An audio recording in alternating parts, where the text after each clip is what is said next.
Om Tat Sat. My humble prostrations to the all-pervading Brahman, to my worshipful Guruji, Swami Jyotirmayananji Maharaj, to all the sages and saints of this world, and to you divine souls watching this satsang. Today we will be studying Sutra number 23 of the Samadhi Pad of the Yoga Sutras of Patanjali. So let us repeat this sutra twice and then we will get into the explanation. This says Ishwar Pranidhanadva. Again, Ishwar Pranidhanadva. So Ishwar is God. Pranidhanat means by surrendering, pranidhat, giving our everything. In addition to this, va means or, optional. So in addition to this,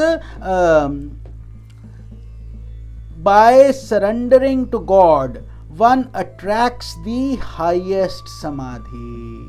So here Patanjali has given us a beautiful way out, escape, or in addition he's given us a lifeline. He's thrown us a lifeline or a rope, because as we have been going through all these sutras, as you can see, they are extremely intense and can take a lot of focus and effort, and most people may not be able to get to that highest state of asampragyat samadhi and kaivalya and so on. So then he says, how can you get there? He says, by surrendering to God. Why? Because God is omnipotent, omnipresent, omniscient. So this is where we need that additional assistance from the superhuman, because we are human, we can only do so much. So when the human personality is integrated by yoga, there unfolds the rare blossom of surrender to God. So when we integrate, this is why when we say we do spiritual work, it has to be holistic. We can't just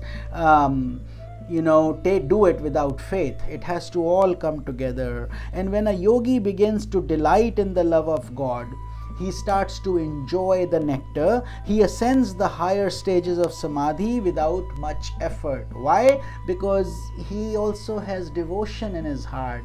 When tears are coming out of his eyes in thinking of God, then he is blending bhakti, emotion, with meditation. Spiritual love beckons his soul to the state of liberation, and he is aided by divine grace. So that Ishvara, normal human being that is much more powerful than us, he has created this universe. He has the capability to give us that extra boost that we need, and he does that.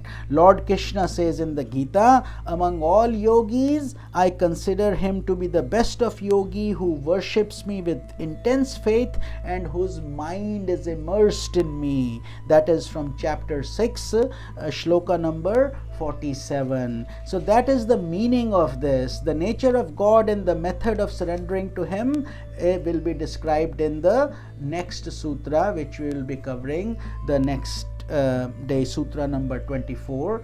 But before that, I do want to share a small story with you, that there was about Ishwar Pranidhana, which means faith in God.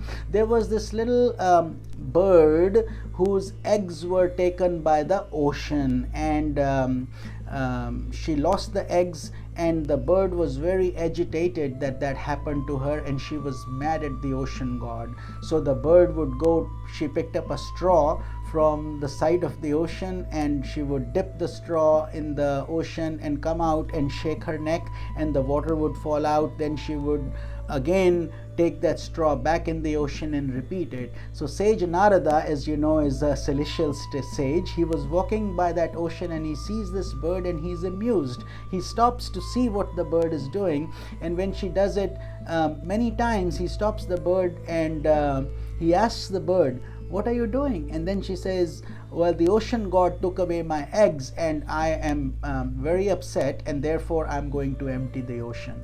Imagine a little bird with a little beak with a little straw, and taking one drop at a time and sprinkling it and going back, wants to empty the ocean. So Narada chuckles, but he is very impressed with her effort, and he tells that little bird, okay, what you should be doing, let me give you a mantra. And that's why the science of mantra is so profound. He says, but it will be much better if you, so he says, I'll give you a mantra. You're doing this work anyway. He says, why don't you chant Om Garudaya Namaha? Om Garudaya Namaha. Garuda is, as you know, he says, because Garuda is also a bird on which Lord Vishnu sits. He's Lord Vishnu's vehicle. So he says, you are doing this anyway. Chant that mantra, continue to do what you're doing, and then see what happens. So immediately the bird complies. She starts doing that, Om Garudaya Namah, and keeps doing the same thing.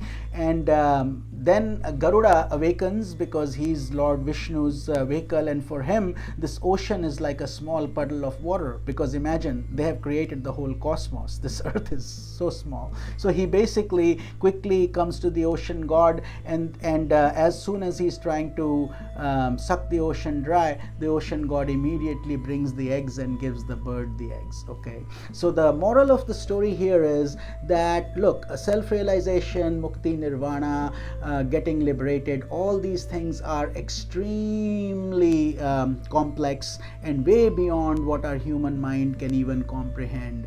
But if we have the intensity and faith and sincerity of that small little bird, this is exactly what we are trying to do. We are trying to empty an ocean with our limited beak and with our limited straw, which is our bhakti, devotion feeling. But when we do it with love, we start to build a momentum which we call God's energy. And when that God's energy comes to us, and this is why this is Ishwar Pranidhanama Sutra is so important, because when his energy comes and combines with you, it takes you very quickly to the higher level. So you don't have to wait for ages and ages to get to these layers of samadhi. But if you don't have faith, then you will make progress, but it will be very, very slow. So therefore we say, intensify your effort, bring Shraddha, Virya. That's why Sage Patanjali has listed all these things for serious aspirants. I hope these sutras are guiding you, and I hope